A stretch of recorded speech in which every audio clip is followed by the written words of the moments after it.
Evangelio de Lucas, capítulo 17. Evangelio de Lucas, capítulo 17, y nos posicionamos en el verso número 1. Cuando estés ahí me dices un fuerte amén, por favor. Tan rápido, no me dejaron tiempo ni para tomar agua. Ok, Lucas capítulo 17, verso 1, dice la palabra del Señor de la siguiente manera. Dijo Jesús a sus discípulos: imposible es que no vengan tropiezos, mas ay de aquel por quien vienen. Mejor le fuera que se le atase al cuello una piedra de molino y se la arrojase al mar, que hacer tropezar a uno de estos pequeñitos. Mirad por vosotros mismos, si tu hermano pecare contra ti, repréndele, y si se arrepiente, perdónale. Y si 7 veces al día pecare contra ti, y 7 veces al día volviere a ti diciendo me arrepiento, perdónale. Verso número 5, dijeron los apóstoles al Señor, aumentanos la fe. Entonces el Señor dijo, si tuvierais fe como un grano de mostaza, podríais decir a este sicómoro, desarráigate, plántate en el mar, y os obedecería. Verso 7, ¿quién de vosotros, teniendo un siervo que ara o apacienta el ganado, al volver él del campo luego le dice, pasa, siéntate a la mesa? ¿No le dice más bien, prepárame la cena, cíñete y sírveme hasta que haya comido y bebido, y después de esto come y bebe tú? ¿Acaso da gracias al siervo porque hizo lo que se le había mandado? Pienso que no. Así también vosotros, cuando hayáis hecho todo lo que os ha sido ordenado, decid, siervos inútiles somos, pues lo que deberíamos hacer, o lo que debíamos hacer, hicimos. Inclinemos nuestros rostros, hermanos, vamos a orar al Señor. Padre, muchas gracias te damos, Señor, por estas reuniones, por estas conferencias, por este tiempo de aniversario, en el cual más que, sí, nos alegramos y nos gozamos, Señor, en todo lo que tú has hecho, pero sobre todo, Señor, celebramos el hecho de que por tu gracia y tu misericordia hemos llegado a cumplir un año. Gracias, Señor, por tu bondad. Y te ruego, Señor, que esa misma bondad que tú has manifestado y tu gracia que has manifestado para con cada uno de nosotros, hablándonos por medio de tus siervos, también hoy, Señor, en esta última noche, la manifiestes nuevamente, hablando a través de mí, a tu pueblo, Señor, que está al delante del cual, Señor, tengo el privilegio de estar. Háblanos, confróntanos, anímanos, edifícanos, Señor, y permite, Padre amado, que cobremos nuevas fuerzas, nuevo vigor para todo lo que viene, Señor, en este año. Gracias, Señor, nos ponemos en tus manos y te suplicamos, glorifícate tú, glorifica el nombre de tu Hijo, glorifica el Evangelio, y que tu nombre, Señor, sea siempre levantado. En el nombre de Cristo Jesús, Señor, te lo pedimos. Amén y amén. Este texto, hermanos, el contexto, mejor dicho, de este pasaje es una serie de discursos del Señor Jesucristo, y si tú puedes mirarle hoy en casa con más detalle, el capítulo 16 del Evangelio de Lucas, vas a poder ver que el Señor Jesucristo se está refiriendo al público en general, a la audiencia de gente que le oía, y Él les narra esta historia del rico y Lázaro, ¿verdad? ¿Se acuerdan? El rico y Lázaro, y básicamente el propósito de esa historia era hacerles entender a la gente que el infierno es un lugar real, que la condenación es una realidad y es algo inminente, algo real para toda aquella persona que no ha creído en el nombre de Jesús, que no sigue a Jesús como su discípulo y como su seguidor. Y empezando el capítulo 17, cambia el enfoque, porque Jesús ya no se está dirigiendo al público en general, Él ya no está hablando de condenación, Él ya no está hablando acerca del peligro inminente del infierno, sino que ahora claramente Jesús se dirige a sus discípulos, aquellos que ya salieron del peligro de la condenación, aquellos que por la gracia del Señor ya no están sujetos a temor, ya no tienen nada que ver con la condenación, ya son libres. Sin embargo, no libres para hacer de sus vidas lo que quieran, sino Jesús le va a mostrar claramente en 3 aspectos principales, pudiéramos decir, no las únicas labores de un creyente, pero sí tal vez 3 de las más principales, de las más importantes. Y esas son: la primera, perdonar; la segunda, tener fe; y la tercera, servir sin desmayar. La primera, ayúdame, perdonar. La segunda, tener fe. Y la tercera, servir sin desmayar. En ese sentido, cobra más relevancia este término siervos inútiles. Si tú realmente te pones a pensar en ese término, es una contradicción. Realmente un servidor inútil no te sirve de nada, porque si tú tienes un servidor, pongámoslo en un contexto más actual. Si tú tienes una empresa, si tú tienes un negocio y tú contratas a alguien, no le contratas para que no haga nada, ¿verdad? Tú le contratas porque tú necesitas ayuda o necesitas tal vez que esa persona haga las labores que tú ya no deseas hacer porque tal vez quieres hacer otra cosa. Entonces tú contratas a alguien con la expectativa y con la esperanza de que esa persona va a cumplir los objetivos que tú le traces, va a llenar las expectativas que tú tengas, porque definitivamente tú le estás pagando, le estás remunerando por esa labor, o tú tienes un acuerdo con esa persona y está todo claro desde el inicio. Entonces, un siervo inútil, un empleado que no hace lo que tiene que hacer, es un contrasentido, es algo que no tiene lugar en este mundo, ni tampoco lo tenía en el mundo bíblico de la época de nuestro Señor Jesucristo. Así que lo que quiero, hermanos, en esta noche es animarme a mí mismo y animarte a ti también a que no bajemos los brazos. Si bien es cierto, el año pasado se ha sentido como 5 años tal vez, o como 10 años en términos normales, por la gran cantidad de cosas que Dios nos ha movido a poder realizar por su gracia y su misericordia. Yo quiero animarte, hermanos, a que no bajes los brazos, porque este año hay mucho más por hacer. Amén. Este aniversario ha sido arduo, cansado para muchos de nosotros. Sin embargo, el lunes la obra continúa. Mañana la obra continúa. Amén. Es verdad, la obra continúa. Mañana tenemos una EBDB en un albergue, y en jueves tenemos otra EBDB, y el sábado ya tenemos que estar en la iglesia, y el domingo nuevamente en la Academia Bíblica.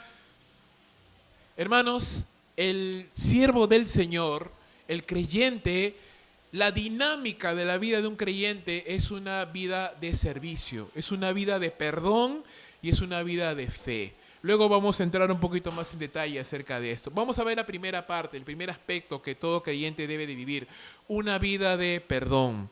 Jesús le dice a sus discípulos, discípulos, a esta gente, imposible es que no vengan tropiezos. Esta palabra tropiezo es el vocablo griego escándalo. Y ¿cuál es la idea de esa palabra? La idea de ese término es algo que nos saca de nuestra rutina, algo que nos saca, que nos sirve de tropiezo, que nos puede hacer caer, que puede ser potencialmente una caída, que puede ser potencialmente algo que rompa nuestra rutina, cualquier cosa que nos saca del statu quo, de la normalidad de nuestras vidas. Y Jesús nos dice, es imposible que en la vida de un creyente no hayan tropiezos. Y no se refiere solamente a situaciones difíciles o feas en nuestra vida, pero es imposible que no haya tropiezos en la vida del creyente, porque los tropiezos son parte de las herramientas que Dios utiliza para removernos, para sacudirnos y para llevarnos a un nuevo nivel. Jesús le dijo a Pedro, tiempos antes de su muerte y su resurrección, Pedro, Satanás te ha pedido como a trigo. Y cualquiera pensaría que lo que va a decir inmediatamente el Señor Jesús es, pero yo he rogado para que no te pase nada, para que Satanás te suelte y te deje. No, Jesús dice, mas yo he orado para que tu fe no falle. ¿Y eso qué implica? Pedro, tienes que ser sacudido. Pedro, tienes que ser removido. Es necesario que pasemos por pruebas. Es necesario los tropiezos. Por eso Jesús dice, es imposible que tú puedas vivir una vida cristiana y que no haya tropiezos. Van a haber tropiezos. Jesús dijo a sus discípulos, en el mundo tendréis aflicción, pero confiad, yo he vencido al mundo. Ahora, Jesús hace una advertencia. Si bien es cierto, es imposible que en la vida del creyente no hayan tropiezos, dice, más hay de aquel por quien viene. Una cosa muy diferente es que tú puedas experimentar el pecado de una persona, un desastre natural, una enfermedad o una situación de la cual no tenemos un control o no hay una responsabilidad humana en eso, y ahí simplemente tenemos que confiar en las manos de Dios y en la soberanía del Señor. Pero una cosa muy diferente es cuando yo puedo ser tropiezo a alguien, o cuando yo puedo pecar contra alguien, o yo puedo ofender a alguien, o yo puedo fallarle a alguien, o yo puedo de alguna manera cometer una maldad contra alguien, sea un hermano, sea una hermana, o sea una persona incrédula. El creyente no debe tener esa actitud, ni con los incrédulos, mucho menos entre nosotros los hermanos en la fe. Una de las cosas, dice la Escritura, Proverbios capítulo 6, que Jehová aborrece es al que siembra discordia entre los hermanos. Entonces, Jesús dice claramente, ay de aquel por quien vienen los tropiezos. Es decir, ay de aquel, qué triste va a ser esa persona que causa tropiezo a otra persona. Qué triste es esa persona que conscientemente está haciendo tropezar a otro, que conscientemente con sus actos, con sus palabras, con sus gestos, está haciendo de alguna manera tropiezo, escándalo, escarnio, vergüenza, oprobio para otra persona. Sea incrédulo, peor aún si es un hermano o hermana en la fe. Mejor le fuera, dice el verso 2, y acá Jesús utiliza una figura bastante dramática. Mejor le fuera, dice, que se le atara al cuello una piedra de molino y se le arrojara al mar, antes que hacer tropezar a uno de estos pequeños. Y las piedras de molino eran semejantes piedras, así que esto significaba te hundías y eso servía como un ancla y no ibas a salir jamás de allí. Así que la figura acá que está utilizando Jesucristo es: muérete antes de ser tropiezo. Tropiezo a alguien, ¿verdad? Nunca has escuchado esta frase cuando tú vas a decir algo a alguien y él te dice, muérdete la lengua, ¿verdad? Muérdete la lengua antes de decir algo, ¿verdad? Ya, esa es la idea. Tírate una piedra y tírate al mar, ahógate, muérete antes de ser tropiezo a una persona. Y esto es muy relevante en esta época, hermanos, donde el mundo necesita ver ejemplo de cristiandad. ¿Y dónde lo va a ver? No lo va a ver en una empresa, no lo va a ver en un club, lo tiene que ver en la iglesia, donde los hermanos podemos tratar en la medida de lo posible, conscientemente, no ser tropiezo a los demás. A veces va a pasar, hermanos, que inconscientemente podemos ser de alguna manera tropiezo para alguien, pero hagamos siempre el mayor esfuerzo de que conscientemente nuestras palabras, nuestros actos, nuestros gestos, nuestras actitudes no sean de tropiezo para otras personas. Ahora, y por esto Jesucristo dice en el verso número 3, y es un verso pequeño al inicio, mirad por vosotros mismos. Ejercita una labor supervisora sobre tu propia alma. No dejes que tu corazón, no dejes que tu temperamento, no dejes que tu forma de ser vaya por delante. Hay personas cuya lengua va por delante de su cerebro, ¿verdad? ¿Sí me entiendes? O hay gente cuya pasión va por delante de su corazón y a veces somos ligeros en ofender a alguien y después pensamos y decimos, uy, ¿por qué hice eso? No debía haberlo, pero ya lo hice. Ya lo dije, ya lo hablé, ya lo expresé. No es fácil, hermanos, pero es algo que como creyentes tenemos que hacer y para esto nosotros tenemos que ejercer una labor de supervisión sobre nuestra propia alma. Justo conversaba hace un rato con Ernesto hablando de una persona que es de otra iglesia y pensábamos en qué difícil es cuando una persona piensa siempre en términos de que otros tienen la culpa antes de examinarse a sí mismo y decir, ¿estaré haciendo algo mal yo? ¿Y qué nos dice la palabra de Dios? ¿Verdad? ¿Por qué dices y miras la paja en el ojo de tu hermano y no ves la viga que tienes en tu propio ojo? Entonces lo primero que yo tengo que hacer para poder tener una buena relación con el Señor, con mis hermanos, ser un buen cristiano, antes que nada es preguntarme, ¿estoy siendo de tropiezo para alguien? Con mis actitudes, con mi indiferencia, con mi inmadurez, con mi incapacidad de perdonar, con mi incapacidad para poder tolerar la inmadurez en otras personas, estoy siendo tropiezo para alguien, estoy siendo demasiado estricto, demasiado duro, demasiado legalista o demasiado blando o demasiado consentidor, porque ninguno de los dos extremos son buenos. Estoy siendo tropiezo para mi esposo, para mi esposa, para mis hijos. No los estoy estorbando tal vez en el camino de la fe y estoy de alguna manera permitiendo que desarrollen conductas pecaminosas que les van a ser de perjuicio más adelante.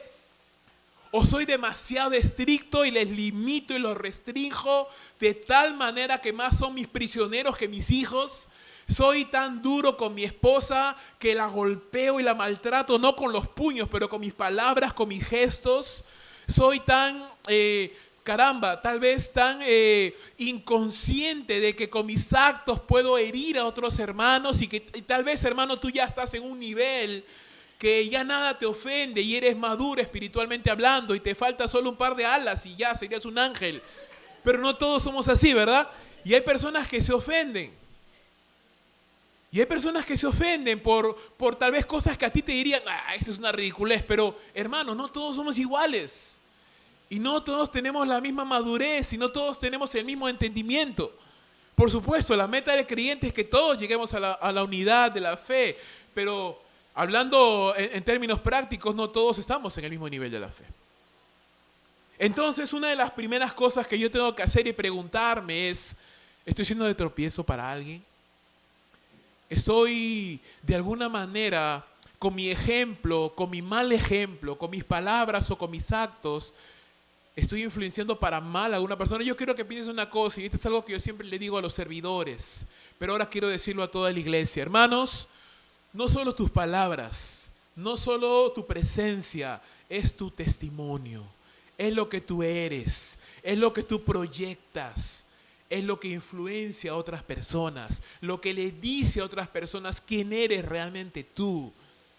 No solo las palabras, porque al final las palabras se las puede llevar el viento, pero quién tú eres, qué demuestras en el día a día, en el convivir de la iglesia. Y para eso, hermanos, tenemos que ser supervisores de nuestra propia alma. Mirad por vosotros mismos. Pablo le decía a Timoteo, ten cuidado de ti mismo. Ten cuidado de ti mismo, mira por ti mismo, vela por ti mismo, supervísate, examínate a ti mismo, decía Pablo a los corintios. Examínate, pruébate, analízate, autoexamínate y mira si realmente estamos avanzando, creciendo en madurez espiritual. La segunda cosa dentro de este punto que vamos a entender es lo siguiente, hermanos. Fuera bueno que nunca hubieran tropiezos, fuera bueno de que, todos fuéramos tan maduros que no tropezaran, no hiciéramos tropezar a nadie. Qué lindo sería, hermanos, que nadie se fallara el uno al otro y que no se rompieran las lealtades y que no le falláramos a nadie y que no ofendiéramos a nadie. Pero la verdad, vivimos en un mundo real. Los creyentes todavía estamos de alguna manera batallando contra el pecado y cometemos errores. Pecamos, fallamos, ofendemos de palabras, de gestos, de actos, de corazón. Por eso Jesús dice, si tu hermano pecare contra ti, y mira esto, porque ¿cuál es el ideal que Jesús coloca? El ideal es, hermano, y lo acabamos de leer, no seas de tropiezo. El ideal que la palabra de Dios te coloca es no seas de tropiezo para nadie. Examínate, cuida lo que dices, lo que hablas, lo que piensas, lo que proyectas. Ese es el ideal y si yo hago eso, voy a ser un buen esposo, voy a ser un buen padre, voy a ser un buen servidor del Señor. Si constantemente me estoy analizando y yo digo, Señor, me he equivocado, perdóname. Y si tengo que hablar con alguien y pedirle perdón, pues voy y le pido perdón. Pero la realidad es que a veces aún así fallamos. Y cuando fallamos o fallan contra nosotros, ¿qué dice la Escritura? Si tu hermano pecare contra ti, repréndele, y si se arrepintiere, perdónale. El concepto de reprensión, hermanos, no está separado de la orden primaria, que es no seas tropiezo. Y a veces nos enarbolamos la bandera del justiciero y decimos, no, yo tengo que aclarar. Y voy y ya, yo me descargo, pero le paso el pecado a la otra persona porque le dejo peor a la otra persona. No sé si me estoy dejando entender. Imagínate que alguien me ha ofendido, ¿verdad? Y yo me entero y digo, no, esto no puede quedar así. Yo no voy a chismear, pero voy a aclarar con esa persona. Y voy con toda mi artillería. Y saco mi Biblia y y saco la Biblia y lo acribillo a bibliazos. Y le saco en varias versiones todavía. Le saco el original todavía, en griego. Y le reprendo duramente porque no está actuando conforme al Evangelio. Aleluya. Y no te disciplino porque no puedo, que si no hace rato ya estarías ya en la horca. Y me paro y me voy, contento y feliz porque yo ya aclaré. Pero ¿cómo quedó la otra persona? ¿Verdad? Entonces, el hecho donde dice, reprende a tu hermano, no está disociado, no está separado del concepto, no seas de tropiezo. Entonces, aún para reprender, hay que tener una palabra, una virtud que digo yo siempre está en extinción en esas épocas, que es el criterio, el tino. ¿Qué es el tino? Es esa sabiduría, ese discernimiento tal vez, esa fineza de hablar las cosas con... dice la palabra de Dios en Proverbios, la blanda respuesta aplaca la ira. Así que es una cosa muy distinta decir, hey, ¿por qué has hablado mal de mí? A decir, hermano, quisiera saber, ¿es verdad que tú has dicho algunas palabras ofensivas contra mi persona? Qué diferencia, ¿verdad? Qué diferencia. Hey, eso no se debe de hacer. Eso no es propio de un creyente. A decirle, mi hermano, te animo por favor a que te comportes de una mejor manera, porque con esa forma de actuar no estamos honrando al Señor. ¿Ves la diferencia? Hay una gran diferencia, ¿verdad? Hay una gran diferencia. Así que si yo quiero tener buenas relaciones, si yo quiero que...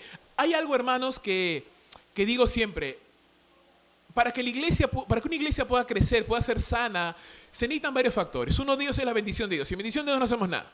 Segundo, la palabra de Dios. Sin la palabra de Dios no hacemos nada. Pero también algo muy importante que una iglesia necesita es liderazgo. Un fuerte liderazgo, un creciente liderazgo, una cultura de liderazgo en la cual los creyentes no se quedan allí, sino que crecen.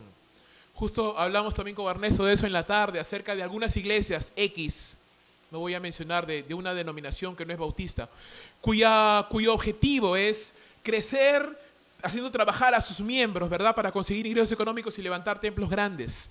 El problema es que se logra un crecimiento, pero ¿a costa de qué? De que los hermanos solo trabajen como hormiguitas, pero no crecen nunca. Nosotros no creemos así, hermanos. Nosotros pensamos en crecer, pero no a costa de los hermanos, sino gracias a los hermanos, en el sentido de que los hermanos puedan ellos mismos crecer, porque cuando tú creces, tu familia crece, la iglesia crece. Ese es el crecimiento que estamos buscando nosotros, un crecimiento integral. ¿De qué me sirve tener un templo de 5 o 6 pisos, 8, 9 o lo que tú quieras, si los creyentes que conforman la iglesia no crecen en madurez espiritual? Si seguimos siendo los mismos bebés espirituales, eso no tiene sentido para mí. Eso llena las fotos en el Facebook, pero eso no llena el corazón de Dios. Así que lo que nosotros pensamos acá, lo que estamos viendo acá, que Jesucristo está diciendo, en primer lugar, no seas de tropiezo. Mira por tu propio corazón. Pero si alguien peca contra ti, si alguien ha sido tropiezo para tu vida, entonces acércate y repréndele en el amor del Señor. Reconven a esa persona, redarguye a esa persona. Y la palabra que se utiliza acá es una de las palabras que se asocian normalmente a la labor del Espíritu de Dios. Y hermanos, cuando nosotros pecamos, el Espíritu de Dios no te dice, ya ves, eres un inútil, no sirves para nada, ya por apuro te salvamos. No, ¿verdad? ¿Qué sentimos? ¿Qué estás haciendo, Rubén? No está bien lo que estás haciendo. ¿Tú crees que eso agrada a Dios? Pídele perdón. No es una voz suave, no es un silbo apacible que nos hable y nos convence, ¿verdad? Es lo mismo que nosotros tenemos que hacer con nuestros hermanos en la fe. Hablar, aclarar, pero en amor. Recuerda, siempre ten en tu mente, no seas de tropiezo a nadie. Y si alguien es de tropiezo a ti, perdona. Aclara y perdona. Y es más, ten una actitud y un estilo de vida de perdón. Tanto es así, dice Jesucristo, que si 7 veces al día esa persona peca contra ti y 7 veces al día viene para ti pidiéndote perdón, ¿qué dice? Perdónale. A veces decimos, esta es la última que te paso, una más, hazme una más y me vas a conocer, ¿verdad? No. Jesús dice, perdónale. Perdónale y perdónale. ¿Por qué? Porque a veces, hermanos, nosotros también somos de tropiezo y no nos damos cuenta. Yo estoy seguro, completamente seguro, que yo soy de tropiezo para alguien. Y no me he dado cuenta. Yo trato, en la mayor medida de lo posible, trato de cuidarme de lo que digo, de lo que hablo. A veces mi esposa me dice, cambia la cara, porque a veces estoy así serio, y la gente piensa que estoy molesto, que no soy feo, hermano, soy así. Eso ya no se puede arreglar ya. El Señor me salvó el alma, pero de afuera ya. Tal vez mi esperanza es la glorificación. Tal vez ahí mejore un poquito.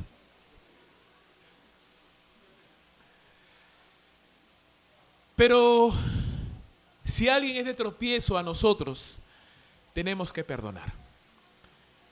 No somos justicieros, hermanos. No somos llamados a administrar justicia. La Escritura dice, mía es la venganza, yo pagaré, dice el Señor. Pero algunos hermanos dicen, no, que mía la venganza, yo mismo voy a hacer justicia en mis manos. No hemos sido llamados a ser justicieros. Hemos sido llamados, más bien dice la Escritura, bienaventurados los pacificadores. ¿Y quiénes son los pacificadores? Son los que procuran la paz. No solamente los que viven en paz, sino los que procuran la paz. Es decir, si tú sabes que hay algo, que un hermano o hermana tiene algo contra ti, no solamente te quedas diciendo, bueno, si quiere arreglar, que venga, pues.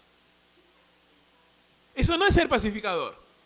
El ser pacificador es una persona que dice, ¿sabes qué? Yo no puedo vivir así, sabiendo que yo estoy caminando y alguien es así.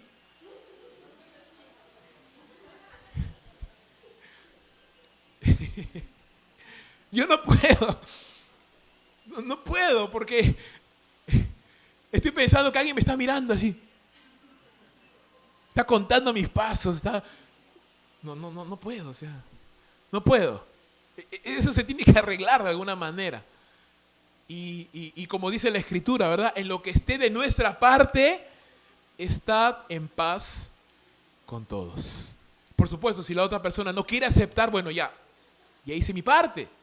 Pero por lo menos yo he tratado de que la relación se restaure, que haya nuevamente una cordialidad. No te digo que caminen de la mano y sean los mejores amigos del mundo, pero por lo menos una cordialidad y que no haya nada que interfiera. Porque, hermanos, cualquier falta de perdón es una posible raíz de amargura que puede infectar nuestro corazón y hacernos estancar espiritualmente. Y no vamos a crecer hasta que esa raíz no sea sacada de nuestro corazón. Si 7 veces viene una persona que te ha fallado, mira, la misma persona que te ha ofendido. ¿Sabes, hermanos?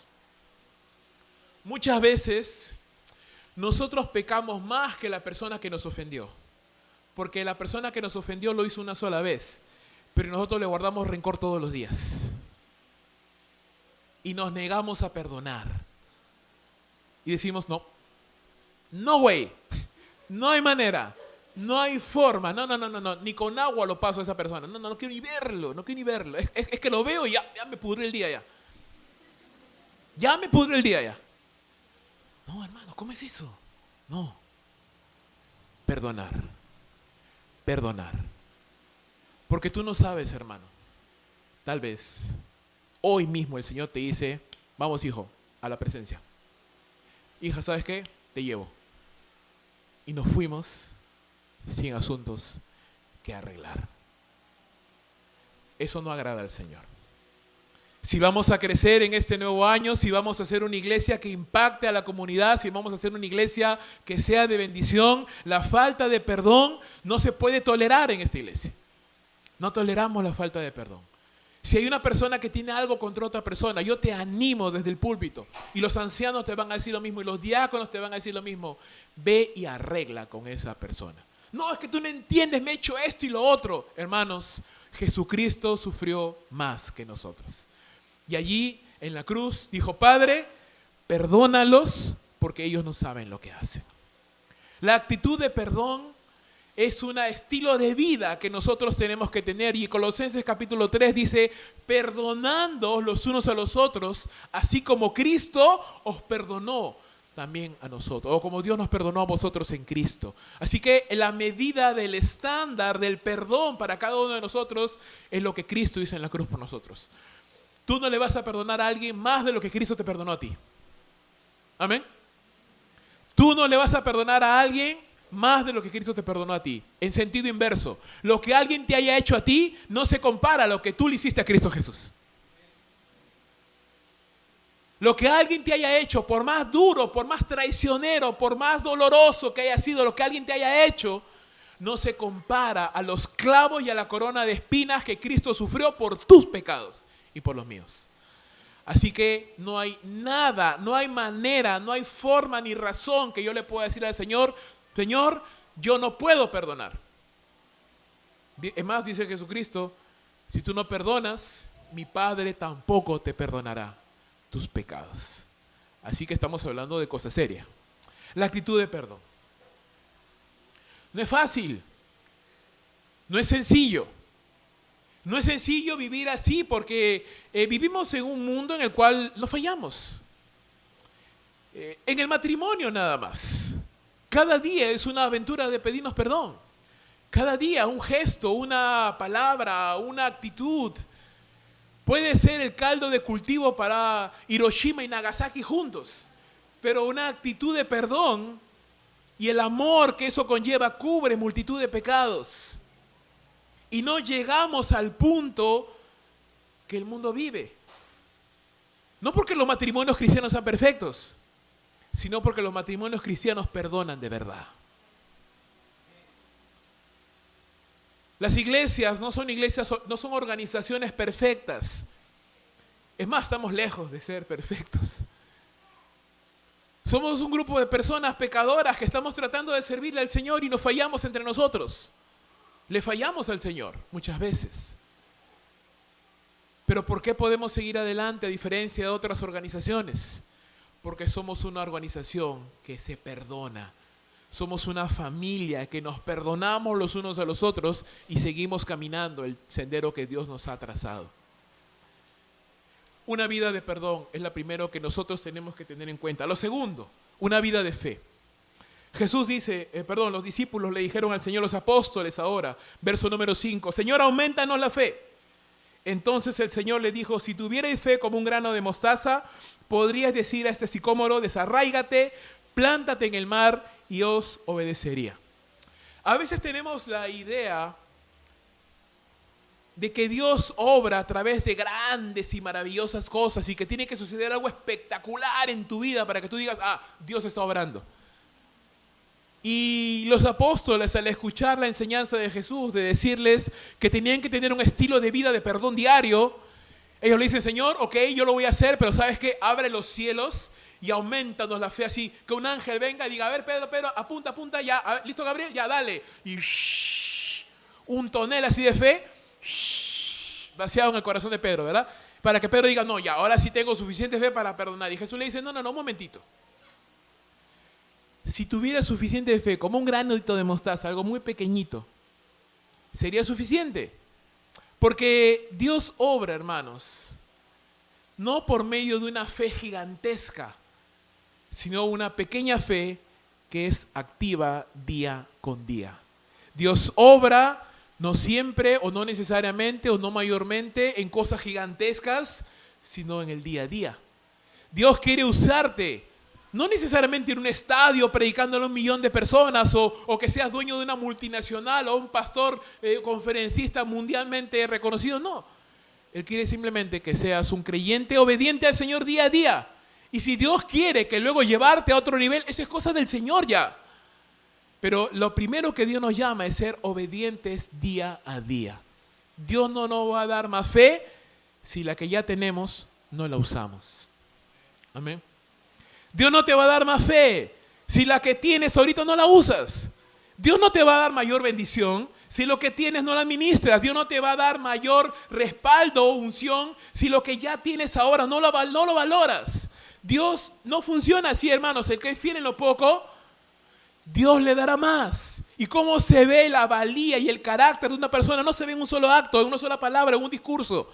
Se ve a lo largo de los años. Cuando yo era joven, escuchaba a un predicador y hablaba bonito y decía, ¡wow! Los años me enseñaron a pesar las palabras de un hombre a través de los años. No en una sola predicación. Porque una sola palabra, yo puedo impactarte, pero mi vida diaria es la que va a influenciar. Mi ejemplo, mi testimonio, lo que yo soy, no lo que yo puedo decir un domingo en la noche o en la mañana.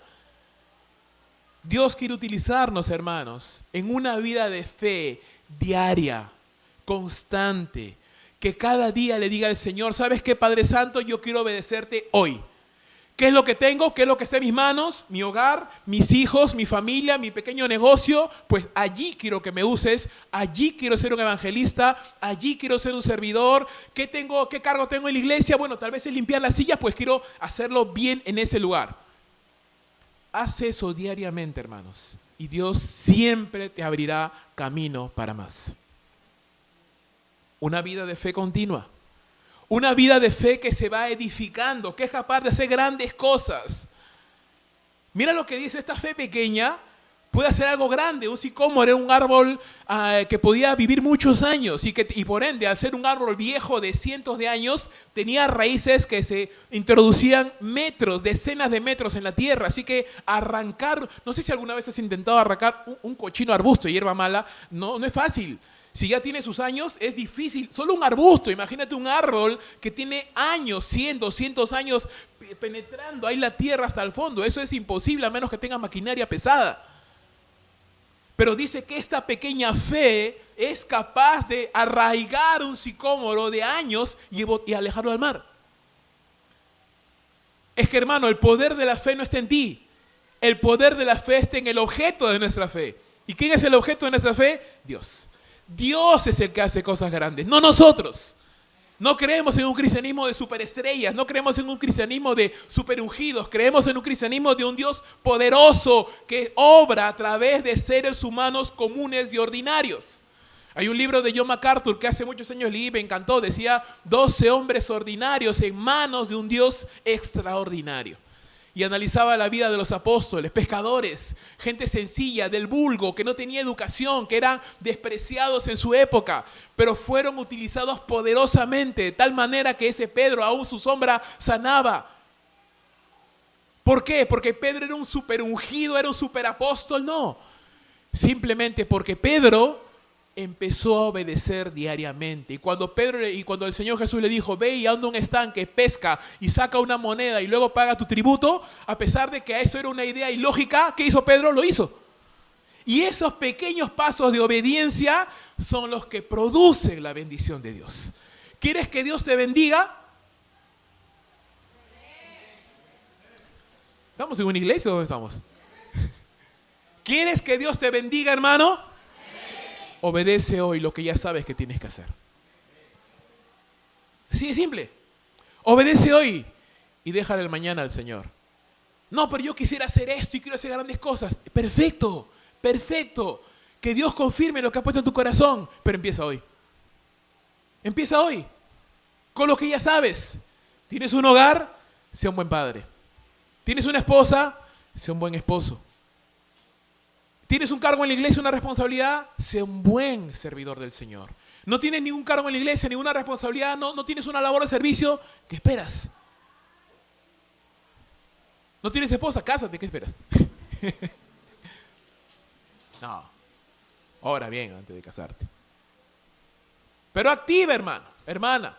Las cosas no suceden porque tú esperas ahí que ahí ya me bendecirá el Señor y el cielo se va a abrir solo. No, tus manos tienen que moverse. Hay un dicho antiguo que decía: a Dios rogando y con el mazo dando, ¿verdad? Eso significa, con una mano estás orando al Señor, pero con otra estás trabajando, estás haciendo que las cosas sucedan. Y es así como vemos en la Escritura siempre: hombres haciendo cosas grandes, o mejor dicho, Dios haciendo cosas grandes por mano de hombres comunes, que simplemente obedecían día con día. Mi mejor consejo entonces en ese sentido es: desarrolla tu fe. Y eso no va a suceder por una experiencia mística, va a suceder simplemente cuando obedeces lo que ya sabes que tienes que hacer. ¿Sabes que tienes que congregar? Congrega. ¿Sabes que tienes que servir? Sirve. ¿Sabes que tienes que honrar al Señor con tus bienes? Hazlo. ¿Sabes que tienes que ser un buen padre o buen hijo? ¿Qué esperas? ¿Sabes que tienes que compartir el Evangelio? No esperes llegar a compartir en un estadio si ni siquiera eres capaz de compartirle a tu amigo al costado. No esperes que Dios te pueda bendecir económicamente con más si lo que tienes no lo sabes administrar. Entonces es así funciona.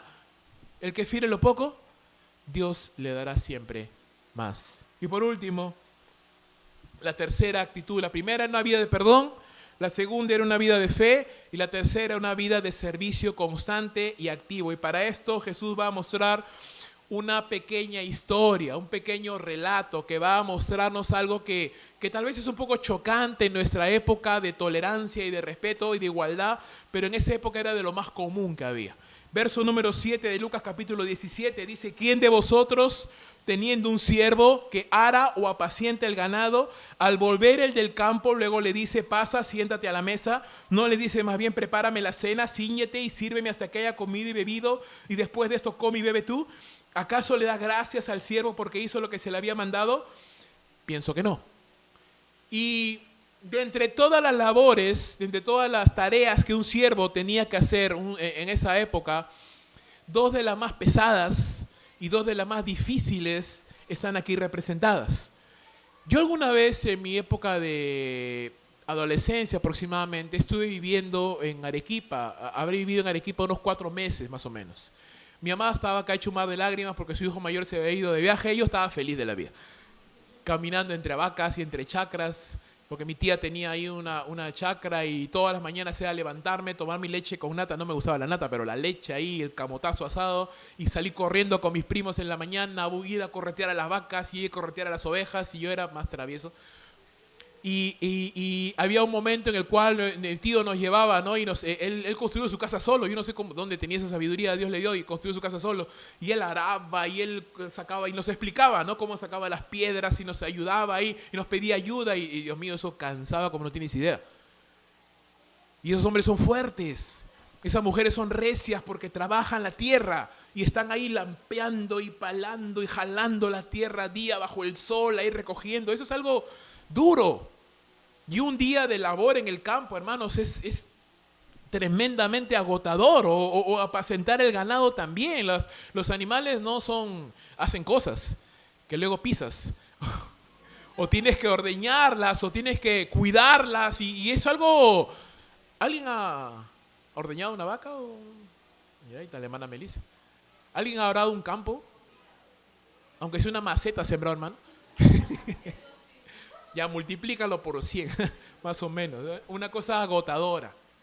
Entonces, el cuadro acá es un siervo, es un esclavo, que no está trabajando su propio campo, porque es un esclavo, ni está apacentando sus propias vacas, porque es un esclavo. No es suyo, es de su amo. Ojo ahí. Está sembrando, está arando, está cosechando lo que no es suyo, pero tiene que hacerlo porque es su trabajo. Termina el día, ha estado trabajando bajo el sol. Ese hombre o esa mujer están cansados, están agotados, ya declina el día, los animales ya están en la granja durmiendo, su chacra ya está segura, ya la cuidó de que no se inunde, ya le sacó las hierbas malas, ya sembró, ya aró, ya removió la tierra, el fertilizante. Ya acabó la faena, se dirige a su casa a paso lento, está cansada esa persona. Recuerda, no es su chacra, no es su ganado. Una cosa muy diferente es que sea tuyo porque tú te esfuerzas, llegas a tu casa y ya si quieres te tiras patas para arriba, pero esa persona no, llega a su casa y justo también llega el amo. Y el amo no le dice: a ver, papacito, ven para acá. Te voy a hacer un masajito, a ver, pon tus pies en agua, te voy a hacer un masaje exfoliante y te voy a echar un champú para que te quite el frizz. No, ¿verdad? ¿Qué le dice el amo? Apura, papá, que tengo hambre. Ya, mi comida está caliente y tú recién acabas de llegar. Estás cansado. Si, como decía el Chapulín, te piernan las tiemblas. Te tiemblan las piernas, ¿verdad? Ya no puedes estar en pie, pero tienes que ceñirte y servirle porque tu amo te está pidiendo, quiero comer. Y después de que lo has visto comer y tú estás que te mueres de hambre, y no es que te puedes sentar a la mesa, a ver, amo, hazme un espacito, por favor, a ver, déjame picar tu plato, a ver qué tal está. No, él es tu amo.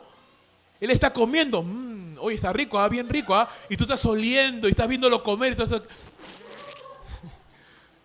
Y no puedes ni siquiera probar porque tienes que estar atento a que tu amo te diga una repetición o un vasito de agua o pásame el ajicito. ¿Verdad? No puedes hacer nada, tienes que esperar. Y cuando el amo ya se sació, ya comió, ya está repleto, feliz, barriga llena, corazón contento, dice ya puedes comer lo que quede. Porque obviamente la mejor presa la tienes que dar a tu amo. Y tú vas a comerte la patita. O el cuellito, ¿verdad? La molleja. Porque a tu amo no le vas a dar la molleja, pero a tu amo tienes que dar la pechuguita, lo más rico. Y si queda el concolón, tienes que rascar para ti ya, por lo que quede. ¿Verdad? Bueno, dices, por lo menos mi amo me dará las gracias, pues, ¿no? Por lo menos me dirá, gracias, estaba rica la comida. Se para y dice, mañana por favor temprano, la chacra necesita limpieza. Y se va. Y tú te quedas, ok. Pero está bien, pues, porque soy el esclavo y él es mi amo. No le estoy haciendo ningún favor ni él me está haciendo ningún favor. Es una relación de amo-siervo. Así es como debe de ser y así es como está bien. Jesús les dice a sus discípulos, ¿acaso da gracias el siervo porque hizo lo que se le había mandado? Pienso que no, porque era su deber. Era deber del esclavo hacer eso. Así también vosotros, dice Jesús. Cuando hayan terminado todo lo que les ha sido ordenado, digan, siervos inútiles somos, pues lo que debíamos hacer, hicimos. ¿Qué aprendemos en este pasaje? Hermanos, el Señor es primero, después nosotros. Su placer es primero, después nosotros. Su gloria es primero, después nuestra comodidad. Sus deseos son primero, luego nuestra voluntad. Siempre Él es primero, Él es primero. Yo no puedo decir, Señor, ¿sabes qué? Estoy cansado. No, si hay que evangelizar, yo tengo que ir. No interesa si estoy cansado. Yo no puedo esperar recompensa del Señor. Yo no voy a esperar que Él me dé las gracias porque es lo que tengo que hacer. Para eso me salvó, para eso derramó su sangre. Yo tengo que hacer lo que se me ordenó. Yo no estoy diciendo, Señor, no. Yo tengo que descansar, yo tengo que comer bien, tengo que ver mi trabajo, mis negocios, mis ahorros. Y si tengo tiempo,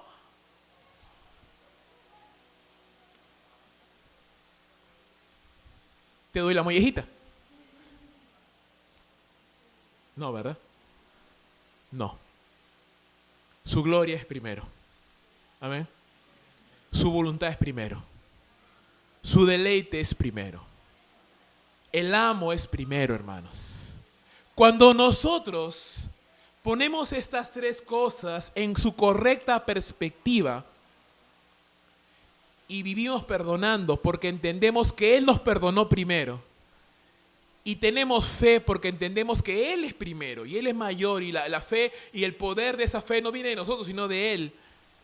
Y cuando le servimos a Él primero antes que a nosotros, hermanos, seremos bienaventurados, felices, como lo es el siervo que entiende que está haciendo todo lo que su amo le mandó.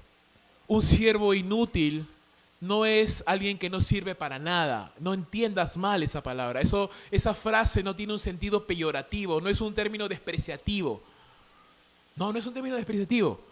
Es un término que dice simplemente, no hacemos nada de más.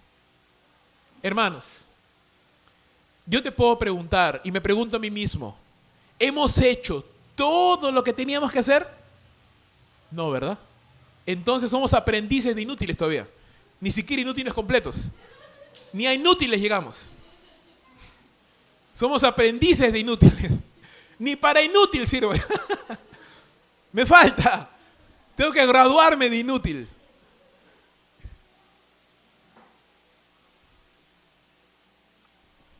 Él es primero. Él es primero, hermanos. Cuando tú cambias el chip en tu mente, y en tu mente y en tu corazón está, no, Él es primero. Su casa es primero. Su gloria es primero. Su honra es primero. Hermano, nunca te faltará ni provisión económica, ni bendición, ni fortaleza, ni oportunidades, ni puertas abiertas, porque Dios bendice cuando entendemos el principio del reino. Él es primero. ¿Qué le dijo, hermanos, Eliseo a la viuda que se moría de hambre con sus hijos? Le dijo, sírveme a mí primero y después come y nunca se acabará el aceite. Cuando ponemos a Él primero, hermanos, siempre habrá provisión, siempre habrá de la mano del Señor. Cuando retenemos, cuando queremos para nosotros en primer lugar, cuando yo digo, no, mi comodidad primero, no mi fuerza primero, no mi gloria primero, entonces no entendemos el principio del reino. Y Dios dice, no, este siervo no me sirve. No funciona, no entiende cómo funcionan las cosas. Así que no, otro hará lo que esa persona no quiere hacer. Y hermano, mi deseo de corazón es de que nadie me robe esa bendición, amén. Y que nadie te robe esa bendición de hacer todo lo que Dios quiere que nosotros hagamos. En este año, la labor no va a terminar.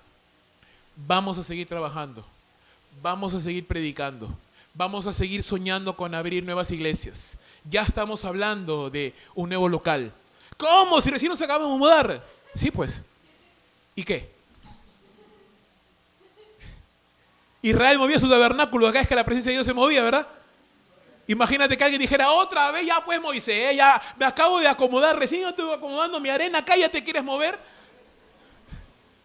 Y Moisés decía, pueblo, shh.